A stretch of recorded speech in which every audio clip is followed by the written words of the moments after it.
So I've got my buddy Wes again with us today, and all you guys listening, I know, boy, this word right here seems to have been almost in so many daily conversations. Is we've been worried about if people are contagious.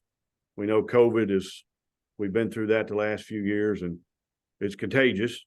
We have learned that, and we seem to be more focused on that than any other time in recent history. So, but Wes, you've got a story about being contagious that I think might give us a whole different spin on it. So I'd love for you to share that.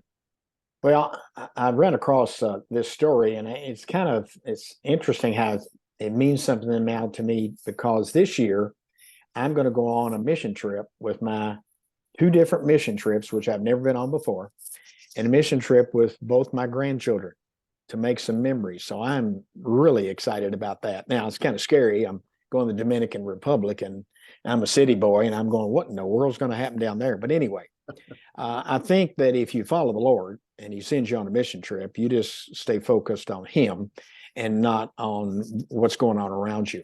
But this story was about a pastor and his wife. They were going on a mission trip, but they'd heard that there was a lot of contagious people. Yeah, and they were a sickness that was running through the area there. And so as soon as they got there, this couple ran across a sickly kid. And all of a sudden, somebody in the crowd says, I wonder if he's contagious. And all of a sudden, the pastor, you would think he wanted to be the big leader, he kind of backed up, as we all would. We've been backing up this whole year with the pandemic. But his wife all of a sudden turned around and went over and picked him up, held him, hugged him, fed him, nurtured him, and eventually put him to bed that night.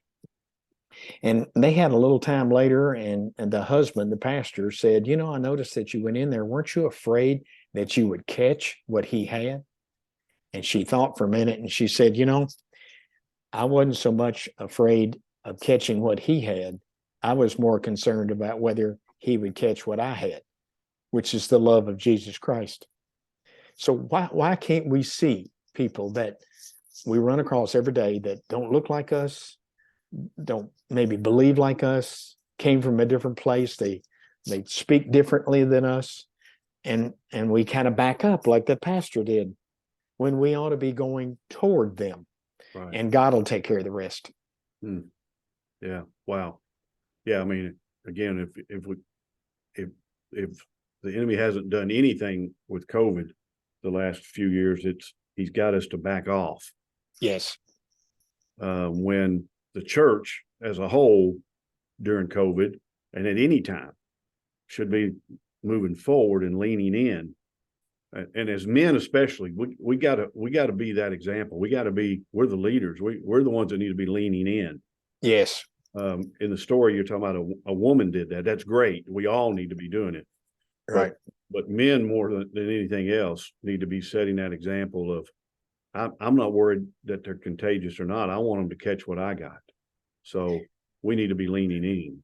Absolutely. And you can pray to God to make me sensitive enough to the people that you put in around me each day, so that I know the ones that you want me to talk to, and give me the strength and courage to do it. That's good. So we can kind of close this with saying, we as men hope that what we have is contagious. Absolutely. And learn to live and embrace that as we look at people on a daily basis. So yeah, that healthy part is, how contagious are you? How much can they see Jesus in you? That's good. That's good. Thanks, Wes. You're welcome.